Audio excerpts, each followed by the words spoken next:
Hey, good afternoon, everybody. I got a treat for you today. I'm making something I call crispy potato pucks. They're known by another name at the store. Yeah. So anyways, you're gonna need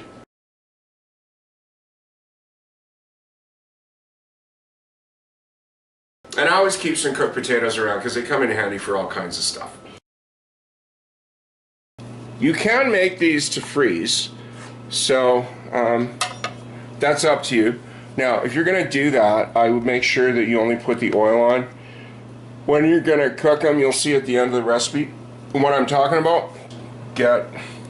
Doesn't exactly have to be 2 pounds, and you're going to visually separate these.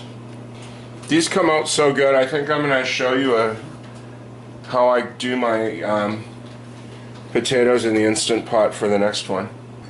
Now, for these to be successful, and yes, I did do several experiments, you need a mix of cooked potatoes and mashed potatoes. If you use all mashed potatoes, it doesn't work, and vice versa. So, kind of just eyeball them. There's a cooked, there's a mashed. Just do the size thing. If you've got one that's a bit bigger than the other, I would take the larger side for the mashed potatoes. And yellow potatoes are a must for this. One recipe, well, that's why, look at that mash, eh? I tried it with russet, like even the garbage didn't want them, okay? It was so bad. Like, just don't do that. See, I make mistakes so you don't have to.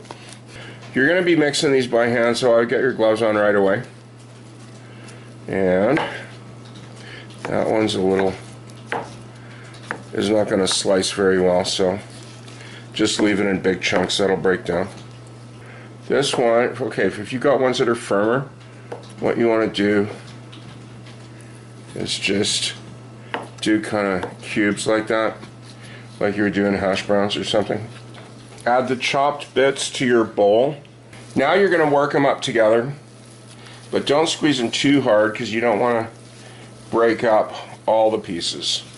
If a couple of them crumble, that's fine. And I should say at this point, without getting into too much math, these things are a cylinder. So depending on the size you make them, you may need either more or less of the breading ingredients. Those are guidelines. Crack the eggs into the milk.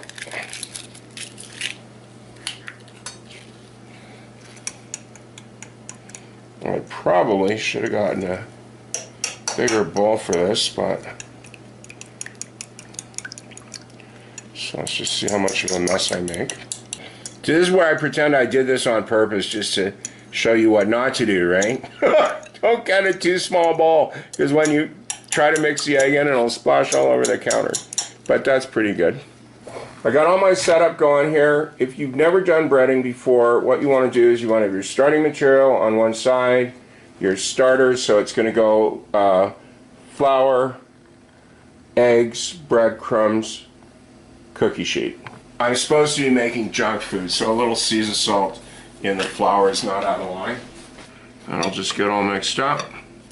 What I usually do is I'll give them a bit of a squeeze. I'll drop a few of these into the flour at once.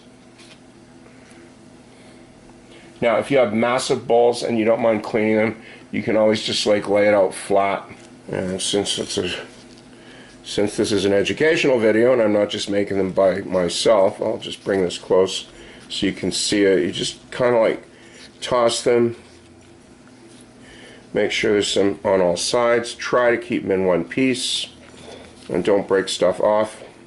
Now, if you do happen to crack one, yes, you can just squeeze it together and you'll have a bit more flour. Now for this, I don't leave them in the egg because they'll just start to dissolve. So just kind of dunk that. Let it drain between your fingers. Throw it in the breadcrumbs. And then these you just do quick.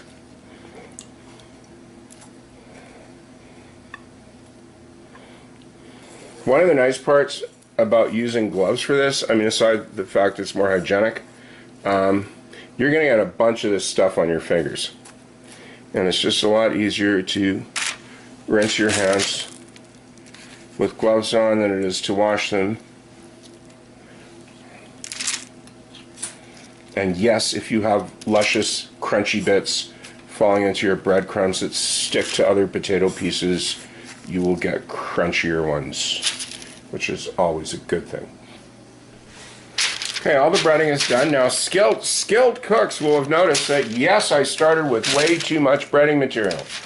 Okay?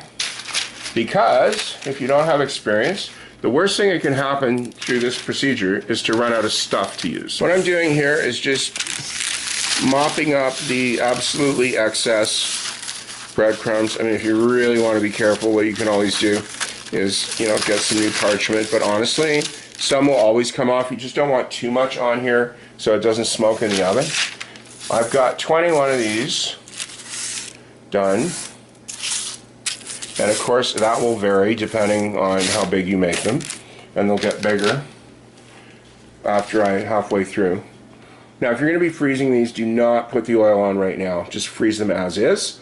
And then when you're ready to cook them, then do the oil. But I'm cooking them all right now because there are people texting me saying that they need food and will be very sad if they don't have these.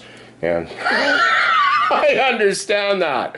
Okay, so get yourself about a quarter cup of oil and a pastry brush. If you do not have a pastry brush, just use like a teaspoon and drizzle the oil on.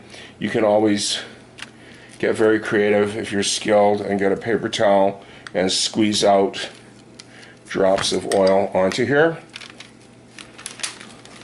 If you get a bit more, doesn't matter, because you are going to be turning these and the other side's going to pick up the rest. And if you think this is a lot of oil, feel free to read the side of the package of the stuff you're buying at the store. Okay, I think it's got a lot more than this. Now, I really don't want to pour any more out. There's one over here that's sad and a little dry, but I'll pick up the bits from the... Well, I nailed the oil just right, so that's good.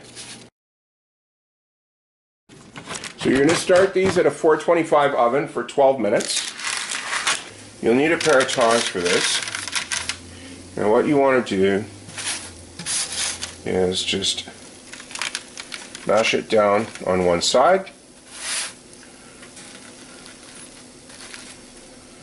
And then turn it over. Like that.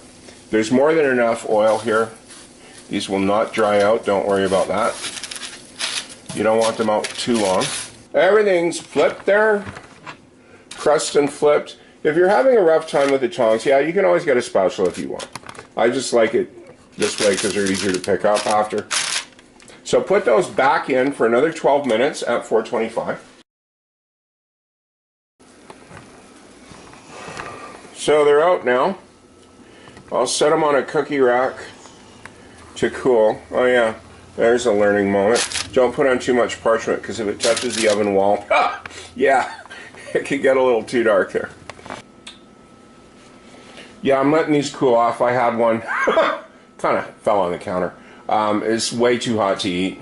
They will actually firm up and get crunchier when you let them get cooler. Those are the people going, where are they? That was my phone. So I'm just going to let these cool off and pack them up. And see you again.